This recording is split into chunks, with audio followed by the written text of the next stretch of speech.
మనిషి ఆయుష్.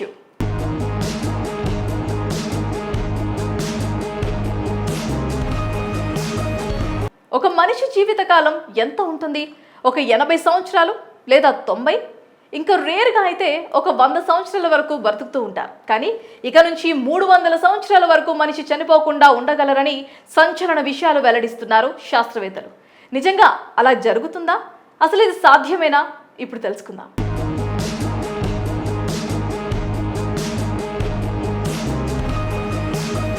మారుతున్న జీవన శైలికి అనుగుణంగా మానవ జీవన పరిణామంలో కూడా అనేక మార్పులు చోటు చేసుకుంటున్నాయి.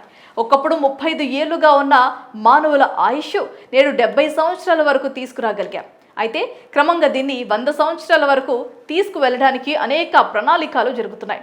ఆ విషయం అలా ఉంటే అప్పుడప్పుడు 100 సంవత్సరాలు బ్రతికిన మనుషుల గురించి వార్తల్లో వింటూ ఉంటాం. అంతకాలం బ్రతకడం అంటే అదొక గొప్ప విషయంగా చెప్పుకుంటాం. అయితే ఇప్పుడు 100 కాదు, 200 కూడా కాదు, ఏకంగా మనిషి 300 సంవత్సరాల పాటు ఆయుష్తో మనుషులు జీవించబోతున్నారా? అవును, మీరు వింటున్నది నిజమే. ఇక భవిష్యత్తులో మనుషులు 300 సంవత్సరాల వరకు మరణం లేకుండా ఉండే ప్రణాళికలు సిద్ధమవుతున్నాయి.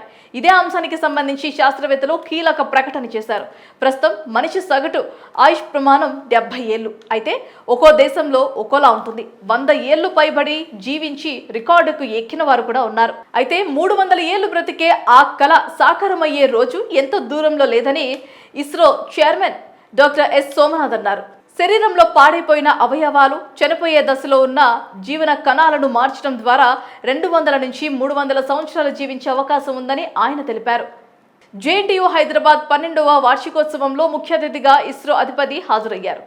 ఈ సందర్భంగా ఆయన మాట్లాడుతూ తుఫాన్లు, భారీ వర్షాలు ఎప్పుడు ఎక్కడ వస్తాయన్నది ఖచ్చితంగా తెలుసుకునేందుకు ఈ ఏడాది పిఎస్ఎల్వి, జిఎస్ఎల్విలను కక్షలోకి పంపుతున్నట్లుగా వెల్లడించారు.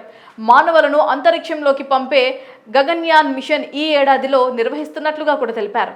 విద్యార్థులు రోబోటిక్ పరిజ్ఞానం పెంచుకొని అత్యాధునిక రోబోలు సృష్టిస్తే అంగారక, శుక్రగ్రహాలపై ఇస్రో చేపట్టే ప్రయోగాల్లో వినియోగించుకుంటామని కూడా చెప్పారు. అయితే తాను ఈ స్థితిలో ఉన్నాను కాబట్టి అన్ని విజయాలే సాధించానని అనుకోవద్దని విద్యార్థులకు అన్నారు.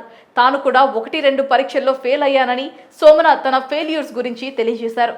వ్యక్తిగతంగా, వృత్తిగతంగా ఎదురయ్యే అపజయాలే విజయానికి నిజమైన సమపాలనని ఉద్ఘాటించారు.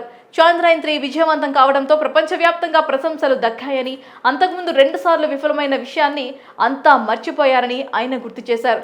రాకెట్లు, ఉపగ్రహాల తయారీలో తాను కూడా తప్పులు చేశారని ఈ సందర్భంగా వెల్లడించారు. ఈ సత్నోత్సవంలో 54 మంది విద్యార్థులకు సోమనాథ్ బంగారు పతకాలు అందించారు. ఇస్రో చైర్మన్ కు కూడా గౌరవ డాక్టరేట్ అందించారు. ఇక 2 ఏళ్ల క్రితం ఇస్రో చేపట్టిన చంద్రయాన్ 3 విజయవంతం కాగా ఆ తర్వాత మొదటిసారిగా సూర్యుడిపై పరిశోధనలకు ఆదిత్య L1 పేరుతో ఒక స్పేస్ క్రాఫ్ట్ పంపింది. ఇస్రో చేపట్టిన ఈ మిషన్ కూడా అప్పట్లో నిర్దేశిత కక్షలోకి చేరింది. ఇది 5 ఏళ్ల పాటు సూర్యుడిని నిరంతరం అధ్యయనం చేయనుంది.